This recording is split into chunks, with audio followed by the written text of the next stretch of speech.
ডিজেলের ব্যবহার কমিয়ে কৃষিতে সাশ্রয়ী ও পরিবেশ বান্ধব সেচ ব্যবস্থা গড়ে তুলতে দিনাজপুরে সরকারি ও বেসরকারি উদ্যোগে স্থাপন করা হয়েছে শত শত সৌরচালিত সেচ পাম্প। কৃষি সম্প্রসারণ অধিদপ্তরের তথ্য বলছে, জেলায় বর্তমানে রয়েছে প্রায় ৪৪০টি সৌরচালিত সেচ পাম্প।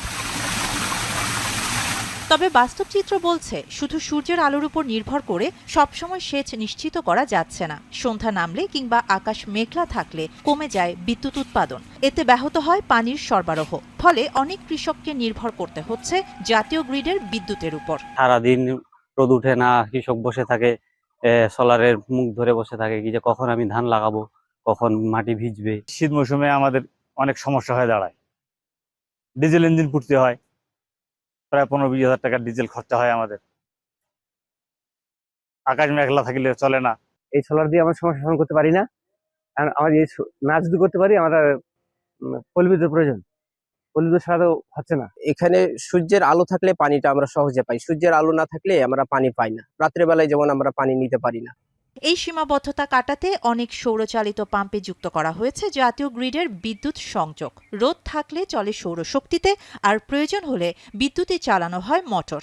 এতে নিরবিচ্ছিন্নভাবে সেচ দেওয়া সম্ভব হচ্ছে। পাম্প পরিচালকদের দাবি, বড় মৌসুমে কৃষকদের চাহিদা মেটাতে দিন-রাত সেচ দিতে হয়। তাই শুধু সৌরশক্তির উপর নির্ভর করলে অনেক সময় সেই চাহিদা পূরণ করা সম্ভব হয় না।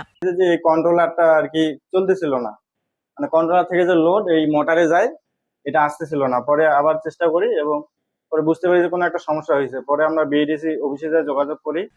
বাংলাদেশ কৃষি উন্নয়ন কর্পোরেশন বিএডিসির তথ্য অনুযায়ী দিনাজপুর অঞ্চলে তাদের পরিচালিত ৪৯টি সৌরচালিত সেচ পাম্পের মধ্যে বর্তমানে ৪টি অচল রয়েছে। বাকি ৪৫টি পাম্পের মাধ্যমে প্রায় ৬৯৫ হেক্টর জমিতে সেচ দেওয়া হচ্ছে।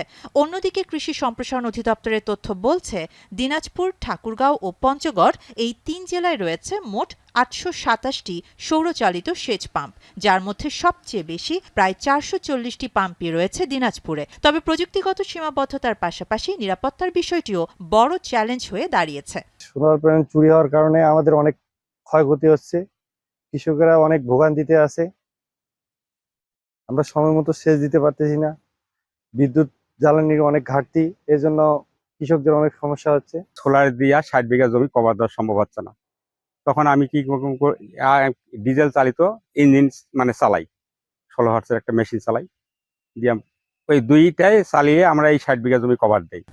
সংশ্লিষ্টদের মতে, নিয়মিত রক্ষণাবেক্ষণ, পর্যাপ্ত নিরাপত্তা এবং প্রযুক্তিগত সক্ষমতা বাড়ানো গেলে সৌরচালিত সেচ ব্যবস্থার পূর্ণ সম্ভাবনা কাজে লাগানো সম্ভব হবে। এখন দিনাজপুর।